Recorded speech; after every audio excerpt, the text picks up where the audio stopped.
Ardita Vagga, translated by Bhikkhu Sujato.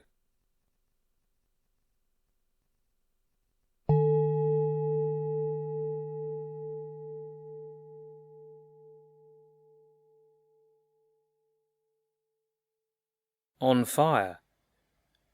So I have heard. At one time the Buddha was staying near Savatthi in Jeta's Grove, Anathapindika's monastery. Then, late at night, a glorious deity, lighting up the entire Jeta's Grove, went up to the Buddha, bowed, stood to one side and recited these verses in the Buddha's presence. When your house is on fire, you rescue the pot that's useful, not the one that's burnt. And as the world is on fire with old age and death, you should rescue by giving, for what's given is rescued. What's given has happiness as its fruit, but not what isn't given. Bandits take it, or rulers, it's consumed by fire, or lost. Then in the end, this corpse is cast off along with all your possessions. Knowing this, a clever person would enjoy what they have and also give it away. After giving and using according to their means, blameless, they go to a heavenly place.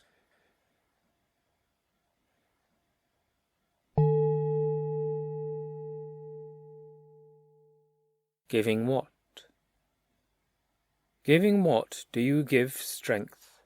Giving what do you give beauty? Giving what do you give happiness? Giving what do you give vision? And who is the giver of all? Please answer my question. Giving food you give strength. Giving clothes you give beauty. Giving a vehicle you give happiness. Giving a lamp you give vision. And the giver of all is the one who gives a residence. But a person who teaches the Dhamma gives the gift of the deathless.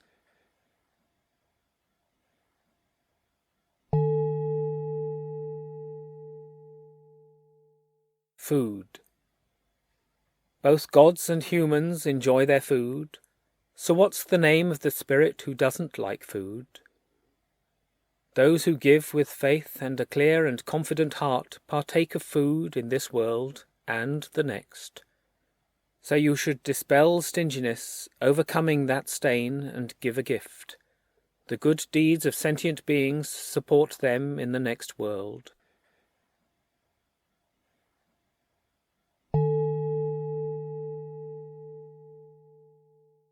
One root.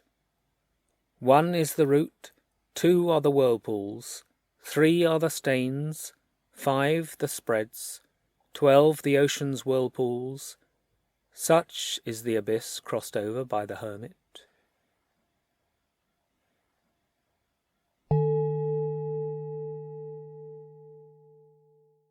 Peerless. He of peerless name who sees the subtle goal, giver of wisdom, unattached to the realm of sensuality. See him, the all-knower, so very intelligent, the great hermit walking down the noble road.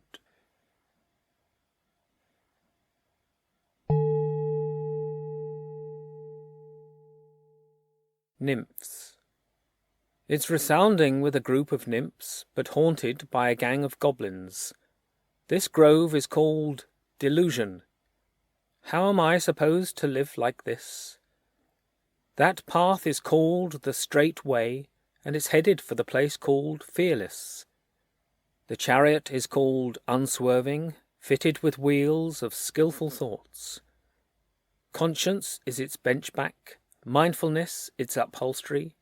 I say the teaching is the driver, with right view running out in front. Any woman or man who has such a vehicle, by means of this vehicle, has drawn near to extinguishment.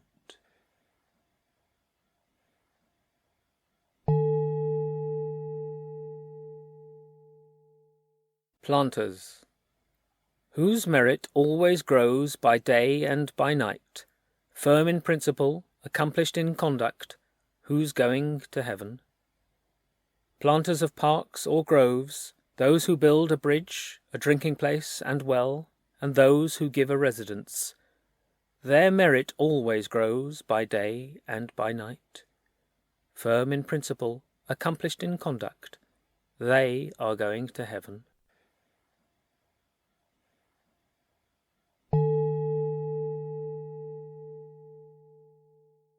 Jeta's Grove.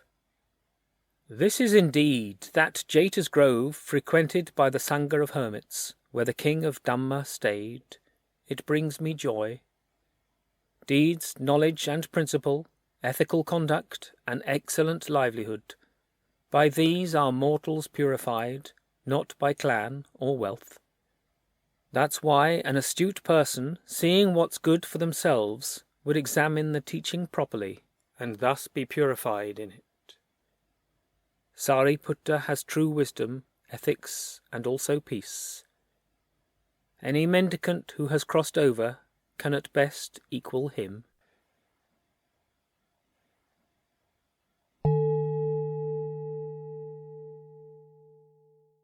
Stingy. Those folk in the world who are stingy, miserly and abusive, setting up obstacles for others who give, what kind of result do they reap? What kind of future life? We've come to ask the Buddha, how are we to understand this? Those folk in the world who are stingy, miserly and abusive, setting up obstacles for others who give, they're reborn in hell, the animal realm or Yama's world. If they return to the human state, they're born in a poor family, where clothes, food, pleasure and play are hard to find. They don't even get what they expect from others. This is the result in the present life and in the next, a bad destination. We understand what you've said and ask another question, Gautama. What about those who've gained the human state, who are kind and rid of stinginess, confident in the Buddha and the teaching, with keen respect for the Sangha? What kind of result do they reap? What kind of future life? We've come to ask the Buddha, how are we to understand this? Those who've gained the human state, who are kind and rid of stinginess, confident in the Buddha and the teaching, with keen respect for the Sangha, they illuminate the heavens wherever they're reborn. If they return to the human state, they're reborn in a rich family where clothes, food, pleasure and play are easy to find. They rejoice like those who control the possessions of others. This is the result in the present life and in the next, a good destination.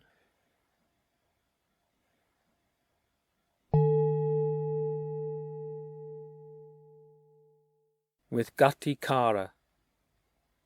7 mendicants reborn in Aviha have been freed. With the complete ending of greed and hate, they've crossed over clinging to the world. Who are those who've crossed the bog, death's domain so hard to pass, who after leaving behind the human body have risen above celestial yokes? Upaka and Palaganda and Pukasati, these 3, Badiya and Badadewa and Bahudanti and Pingia, they, after leaving behind the human body, have risen above celestial yokes. You speak well of them who have let go the snares of Mara. Whose teaching did they understand to cut the bonds of rebirth? None other than the Blessed One, none other than your instruction. It was your teaching that they understood to cut the bonds of rebirth. When name and form cease with nothing left over, understanding this teaching, they cut the bonds of rebirth. The words you say are deep, hard to understand, so very hard to wake up to. Whose teaching did you understand that you can say such things? In the past, I was a potter in Wepalinga called Gatikara. I took care of my parents as a lay follower of Buddha Kassapa. I refrained from sexual intercourse. I was celibate, spiritual. We lived in the same village. In the past, I was your friend. I am the one who understands that these 7 mendicants have been freed. With the complete ending of greed and hate, they've crossed over clinging to the world. That's exactly how it was. Just as you say, Bhaggawa. In the past you were a potter in Webhalinga called Gatikara. You took care of your parents as a lay follower of Buddha Kassapa. You refrained from sexual intercourse. You were celibate, spiritual. We lived in the same village. In the past you were my friend. That's how it was when those friends of old met again.